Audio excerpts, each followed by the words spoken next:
Well, for more insight into the higher education system in China, I'm joined by Dan Yi, the co-founder and CEO of CollgeNode, an online platform that helps foreign students learn how to navigate the US college admission system. Welcome to the show. How are you, Rachelle? Good, thank you. Now, let's start with some of these differences. Obviously, we saw this huge gap in terms of affordability when it comes to higher education in China. Tell us about some of the programs or the funding that make it more affordable there. In the United States or in China? In China. Let's start with China. Well, there are a lot of government scholarship for students, especially if you are low-income students. There are multiple forms of scholarships that are available to you, and also depending on the city you're in. So these are from the central level and from the provincial level scholarships that are available to help students. So if you are from fairly poor family, you can actually attend school in China for very low cost. And that is helpful. And speaking about these costs, we're seeing that some people are choosing to study outside of China, whether it's for financial reasons or whether it's because they didn't do so well on the Gaokao, whatever the case may be. So where do most students tend to go in terms of the countries and the areas of study?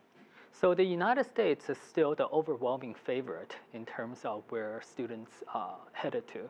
And other English-speaking countries such as Australia and Canada are also very popular. But now we're seeing increasing amount of students going to places such as Germany, where the schools are relatively more affordable. Now, what about the transition? I know that that's something that your company helps with. In terms of some of the challenges of Chinese students trying to make it overseas, away from home, away from friends and family, what are some of their biggest challenges? Well, the language is by far, I would say, the biggest challenge. Now, you have to imagine you are going to a foreign country. You're attending their higher education institution in a language that's not your mother tongue. So many of the Chinese students, while they're good at reading and writing English, their comprehending, listening, and speaking skill is not very strong. So we're seeing that increasing amount of American universities create these bridge programs that allow Chinese students to enter for a semester to learn about American culture, American language, before entering into the academic curriculum. And this bridge program has been very successful in terms of preparing the Chinese student to integrate into American society. What do you think are some of the misperceptions that Chinese students have when they're first trying to study abroad? Well, from many of the students I've talked to, they think it will be very comfortable to study in the United States. They have no idea the level of academic rigor that they're entering into. So very common you see that during the first semester, the students have a culture shock, both from the American culture and the academic culture. And they very quickly discovered that American university is not a piece of cake. They have to study constantly in order to get good grades. And I see many of the students make this transition in the first year. Therefore, first year college is actually very difficult for many Chinese students. Right. Now, in terms of some of the things that foreign universities are doing to lure Chinese students, because they are definitely making efforts in that regard, what are you seeing and what's working? So several things that they're doing. The wealthier universities are beginning to offer more scholarships to Chinese students, especially low-income Chinese students. So for schools such as Yale and Harvard, if your parents make under a certain amount of money, the tuition and the room and board are basically waived. However, these are still very much limited to a very elite group of universities, whereas other schools such as University of Rochester and Case Western are also beginning to give out an increasing amount of scholarships, but it does not cover the whole cost of the tuition.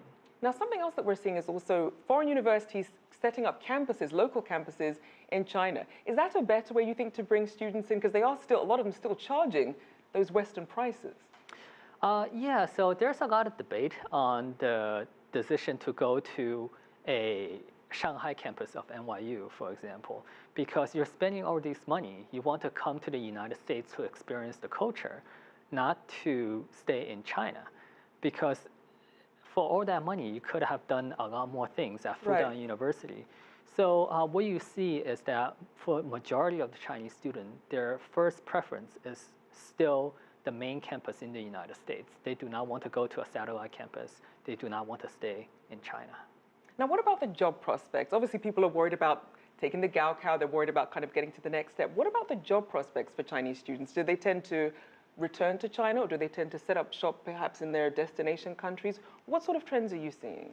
So we're seeing a split for the Chinese students studying in the United States. Now, when they go back to China, their American degree tend to bring a premium on the job market. So employers tend to pay extra for students that are educated in the United States.